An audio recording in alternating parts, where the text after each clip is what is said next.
সুপ্রভাত বন্ধুরা, আমি মৌসুনী দ্বীপে রয়েছি। মৌসুনী দ্বীপে থেকে তোমাদের আমি সুপ্রভাত জানাচ্ছি। এখন ঘড়িতে ঠিক সকাল 6টা। এই সময় আমাদের স্নান হয়ে গেছে শুকতারা রিসর্টে, হয়ে গিয়ে চা তার সাথে বিস্কুটও খাওয়া হয়ে গেছে। এবার দেখো, এই দিকে দেখতে পাচ্ছ তো তোমরা, আমার সামনে সূর্য উঠেছে। আমার ঠিক সামনের দিকে সূর্যোদয়, সূর্যের আলোটা মুখে পড়েছে। আর পেছন দিকে দেখো তোমরা সমুদ্র। এটা হচ্ছে মৌসুনী দ্বীপ।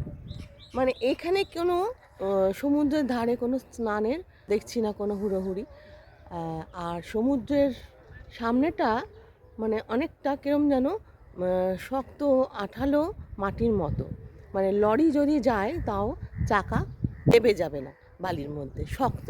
আর পেছন দিকে দেখো সারি সারিভাবে নৌকো রয়েছে।